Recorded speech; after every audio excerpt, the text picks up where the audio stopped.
안녕하세요. 오늘 여러분과 함께 좀 흥미로운 주제를 다뤄볼까 합니다. 네, 반갑습니다.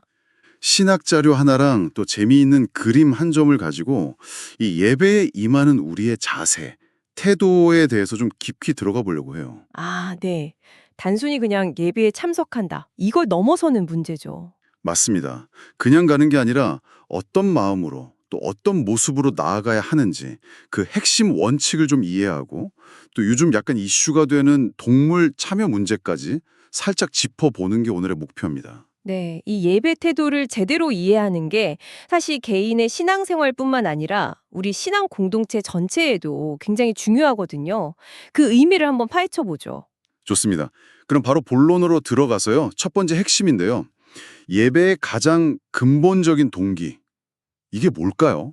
보통 생각하는 거랑 좀 다르더라고요. 자료를 보니까. 그쵸. 우리가 흔히 예배 가서 은혜 받아야지, 뭔가 얻어야지 이렇게 생각하기 쉬운데요. 네네. 자료에서는 그게 아니라는 점을 딱 짚어줍니다. 예배는 이미 받은 은혜에 대한 감사의 응답이라는 거죠. 아, 응답이요? 네. 히브리서 12장 28절 말씀이 그걸 잘 보여주는데요. 그러므로 우리가 흔들리지 않는 나라를 받았으니 은혜를 받자. 여기서 받았으니 라는 표현이 중요해요. 받았으니. 이미 받았다는 거군요. 그렇죠. 헬라 원문으로 보면 이게 현자 시제거든요. 그러니까 앞으로 받을 게 아니라 우리가 이미 소유하고 있는 그 흔들리지 않는 나라, 그 은혜를 기반으로 감사하며 예배하라는 겁니다. 아, 그러니까 뭔가 얻기 위해서가 아니라 이미 주신 것에 대한 감사 표현이다. 맞습니다. 출애굽기 4장에서도 백성들이 하나님 약속 듣고 바로 경배하잖아요. 네, 머리 숙여서. 그리고 다윗 왕도 역대상 29장에서 모든 것이 주께로 말미암았으니 우리가 주의 손에서 받은 것으로 주께 드렸을 뿐이라고 고백하고요.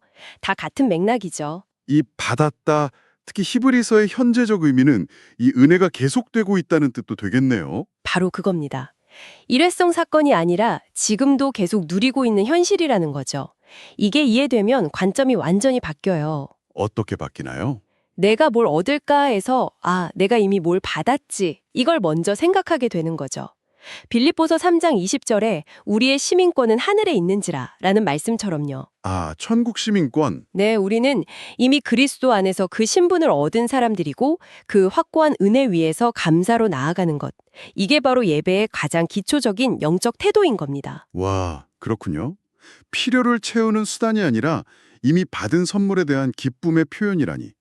아, 이거 정말 중요한 포인트 같은데요. 네, 맞습니다. 이 영적인 기초가 탄탄해야 그 다음에 우리가 얘기할 마음의 태도, 또 외적인 태도까지 제대로 살 수 있는 거거든요. 주일 예배뿐 아니라 삶 전체의 자세를 결정짓는 거죠. 좋습니다. 그럼 이제 좀 더 구체적인 태도로 넘어가 볼까요? 이 자료에 같이 소개된 그림이 또 아주 흥미롭더라고요. 가리 멜처스라는 화가의 설교라는 작품인데요. 네, 1886년 작품이죠. 시각 자료가 또 많은 생각을 하게 만들죠. 네, 딱 보면 19세기 미국 시골 교회 모습 같아요. 설교자는 안 보이고 회중들 모습에 초점이 맞춰져 있는데 뭐 열심히 듣는 사람도 있고 기도하는 모습도 있고 또 솔직히 말하면 좀 졸고 있는 것처럼 보이는 사람도 있고요. 하하, 그쵸. 예배 지금이나 비슷한 풍경이죠. 설교 내용보다 그걸 듣는 사람들의 반응에 주목한 것 같아요. 특히 그림 가운데 있는 두 여성이 눈에 띄는데요. 한 명은 좀 단정하게 앉아 있고 다른 한 명은 고개를 꽤 푹 숙이고 있어요. 약간 졸고 있는 건가 싶기도 한데 자료에서는 이걸 좀 다르게 해석하더라고요. 네, 바로 그 지점이 재밌습니다. 그리고 우리가 다룰 두 번째 태도, 바로 심적 태도, 즉 마음의 태도와 아주 깊이 연결되는 부분인데요. 어떻게 연결되죠? 자료에 따르면 그 고개 숙인 모습이 단순히 조는 게 아니라 오히려 깊은 기도의 한 형태일 수 있다는 거예요. 세상 걱정 다 내려놓고 안식하는 모습일 수도 있고. 네, 기도의 형태요. 네, 특히 무릎 위에 손을 이렇게 하늘을 향해 펼치고 있거든요. 이게 자신의 모든 걸 하나님께 온전히 맡기는 깊은 신뢰의 표현일 수 있다는 거죠. 와, 펼쳐진 손. 그렇게 보니 그림이 완전 다르게 보이네요. 그렇죠. 예배라는 게 물론 공동체 안에서 드려지지만 본질적으로는 하나님과 나 사이의 1대1 만남이잖아요. 이 그림은 어쩌면 그 개인적인 만남과 수용, 신뢰에 초점을 맞추고 있는지도 모른다는 해석입니다. 아, 그러니까 꼭 눈 뜨고 막 열심히 필기하고 그래야만 집중하는 게 아닐 수도 있다. 옆 사람이 어떻든 설교가 어떻든 그냥 하나님 앞에서 모든 걸 내려놓고 그분께 온전히 의탁하는 그 마음 자체가 중요한 심적 참여일 수 있다는 거군요. 정확합니다. 심적 태도란 바로 그런 거예요. 그냥 몸만 와 있는 게 아니라 찬송하나 기도 한 구절, 말씀 한마디에도 마음으로 반응하고 참여하면서 하나님과의 개인적인 관계에 집중하는 것. 다른 것에 방해받지 않고 오롯이 하나님께 마음을 드리는 자세군요. 네. 넬처스의 그림은 어쩌면 그런 깊은 내면의 연결을 보여주고 싶었을 수도 있죠. 여러분은 그림 속 인물 중 누구와 가장 가깝다고 느끼시나요? 한번 생각해 볼 문제죠. 그러게요. 저 자신을 돌아보게 되네요. 자, 그럼 심적 태도에 이어서 세 번째, 외적 태도, 즉 몸가짐에 대한 이야기로 넘어가 보겠습니다. 마음만큼이나 겉으로 드러나는 행동도 중요하게 다루더라고요. 네? 특히 웨스트민스터 예배 모범 1645년에 나온 건데요. 거기 보면 아주 구체적인 지침들이 있어요. 어떤 것들이죠?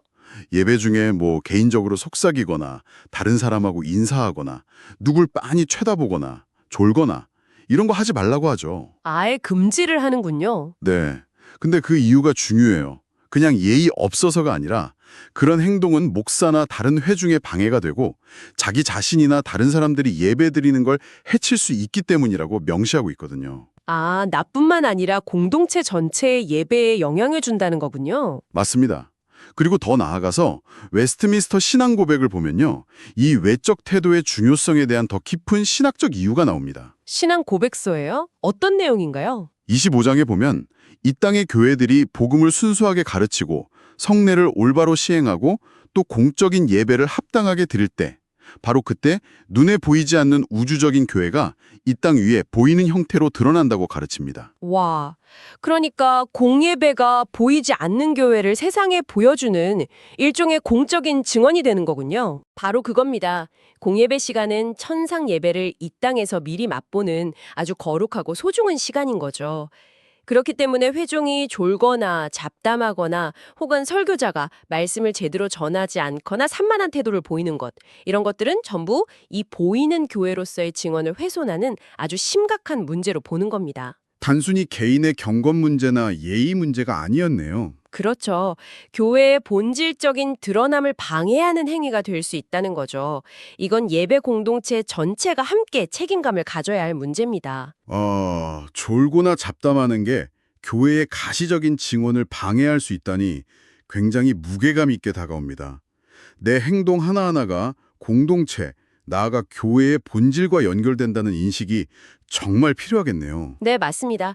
그런 책임의식이 중요하죠. 자, 이렇게 공예배의 질서와 그 증언의 중요성을 생각하니까 자연스럽게 현대적인 질문으로 넘어가게 되는데요. 아까 잠깐 언급했던 동물의 예배 참여 문제입니다. 이 자료에서는 이 민감한 문제를 어떻게 보고 있나요? 네, 요즘 반려동물과 함께 드리는 예배 같은 시도들이 생기면서 관심도 많고 논란도 많은 주제죠. 자료를 보면 성경 자체가 애완동물 기르는 걸 금지하지는 않는다고 해요. 사무엘하 12장에 나단 선지자가 다윗에게 비유들 때 가난한 사람이 자기 양새끼를 딸처럼 키우는 얘기가 나오는데 그걸 죄라고 하지는 않죠? 네, 동물 소유 자체보다는 그걸 대하는 태도에 초점을 맞추는 거죠. 바로 그 부분인데요. 자료에서는 동물에 대한 지나친 애착이나 동물을 사람과 동일시하려는 경향은 분명히 경계해야 한다고 말합니다. 예를 들면 어떤 거죠? 반려라는 말을 너무 쉽게 쓴다거나 동물을 위한 장례식 혹은 동물에게 축복 기도를 해달라고 요청하는 것 같은 행위들이요. 물론 동물을 아끼는 마음은 이해하지만 이게 자칫 인간 중심의 창조 질서를 흐리거나 성경적이지 않은 세태를 교회가 그냥 받아들이는 모습이 될 수 있다는 거죠. 그렇죠. 동물에 대한 반려 표현이나 예배 참여 허용 같은 문제는 그냥 감전이나 시대 흐름 따라서 결정할 문제가 아니라는 겁니다.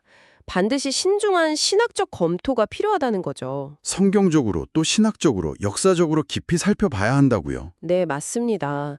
특히 예배의 본질과 관련된 문제니까 더욱 그렇고요. 그리고 일부 교회에서 이런 걸 먼저 시도하고 여론을 만들어가려는 모습에 대해서도 좀 우려를 표합니다. 그럼 방식 자체를요? 네.